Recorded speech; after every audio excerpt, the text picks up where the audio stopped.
मागच्या भागामध्ये आपण दशांश पूर्णांक म्हणजे काय ते पाहिलं होतं. दशांश पूर्णांकांचा गुणाकार कसा करायचा, भागाकार कसा करायचा हे पण पाहिलं होतं. या भागामध्ये आपण बघणार आहोत त्याच्यावर आधारित उदाहरणं कशी विचारली जातात. ठीक आहे. हे एक उदाहरण दिलेलं आहे. 135 गुणिले 122 बरोबर 16,470. तर 0.1647 भागिले 0.122 बरोबर किती?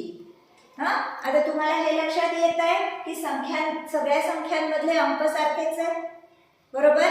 आणि हेही तुम्हाला माहिती आहे ह्या गुणाकाराला जर ह्याच्यातल्या एखाद्या संख्येने भागलं असता उत्तर दुसरी संख्या येते, हे पण आपल्याला माहिती आहे. म्हणजे आता आपल्या उत्तरामध्ये ह्या भागाकाराच्या उत्तरामधल्या संख्येतही 1 3 5 हे अंक असणारच आहे बरोबर. आता फक्त आपल्याला ठरवायचं आहे की दशांश अपूर्णांक कुठे येणार. हे म्हणजे काय करायचं आहे आपल्याला, आपल्या उत्तरामध्ये 1 3 5 अंक असणार हे पक्क. आपल्याला काय ठरवायचं आहे की दशांश अपूर्णांक कुठे येणार.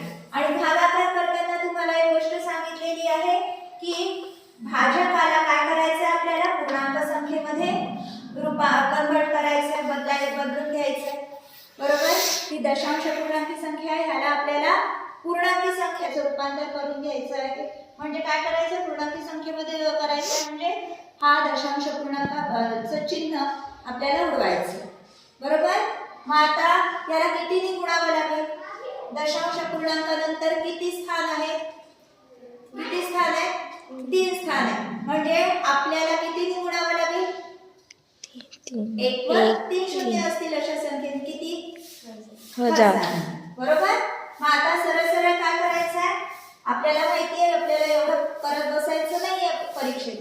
काय करणार आपण, 1 2 3 122 ठीक आहे, 1000 ने गुणायचं म्हणून इथे सुद्धा काय करणार आपण, 3 स्थान पलीकडे जाणार. ठीक आहे. म्हणजे काय संख्या तयार होईल, 164.70 आणि खाली येईल 122. ठीक आहे. आता तुम्ही पटकन सांगू शकता की याचा भागाकार करत बसणार का आपण परत नाही.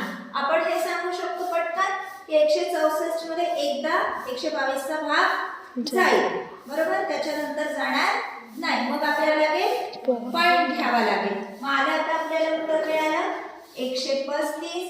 एकदाच भाग जाईल म्हणजे आपल्याला किती पूर्णांक मिळाला, 1 पूर्णांक मिळाला, 1.35. आलं आपलं उत्तर कोणतं आहे, पहिला. आलं लक्षात कशी सोडवायची ते, भागाकार करत बसायचा नाही. अंक आपल्याला माहिती आहे उत्तरात, फक्त आपल्याला काय शोधायचं आहे आता, दशांशचं चिन्ह कुठे द्यायचं एवढंच आपल्याला पाहायचं. उदाहरण घ्यायचं राहिलं होतं. उदाहरण कोणता, ठीक आहे. काय गुणाकार व्यस्त म्हणजे 2 संख्यांचा गुणाकार किती आला पाहिजे, 1.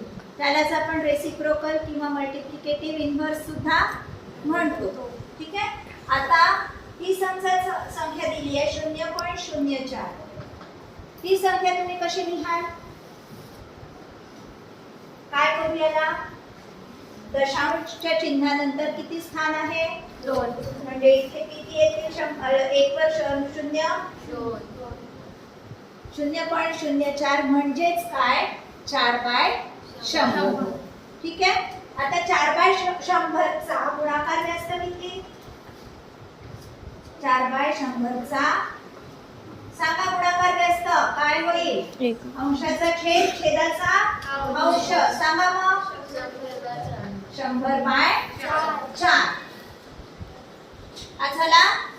आता इथे कुठे 100/4 दिसतंय का, नाही. पण 100/4 म्हणजेच किती, 100 ला 4 ने भागलं तर काय मिळतंय आपल्याला, 25. म्हणजे आपलं उत्तर आलं 25. ठीक आहे. 0.04 चा आता तुम्ही पुष्कळ प्रकारे लिहू शकाल. 1/0.04 असा सुद्धा लिहू शकाल गुणाकार व्यस्त, किंवा असा सुद्धा दिलेला असू शकतो 100/4. ठीक आहे. किंवा 25 असा सुद्धा असू शकतो. तर ह्या 3 पैकी पर्यायात आलं असेल तर तुम्ही योग्य उत्तर ओळखून पर्यायाला गोल करायचं. ठीक आहे, योग्य पर्याय. व्हिडिओ आवडल्यास नक्की लाईक, शेअर आणि कमेंट करा. आणि हो, सबस्क्राईब केलं नसेल तर अवश्य सबस्क्राईब करा, म्हणजे मी नवीन अपलोड केलेल्या व्हिडिओजचे तुम्हाला नोटिफिकेशन्स मिळतील. धन्यवाद.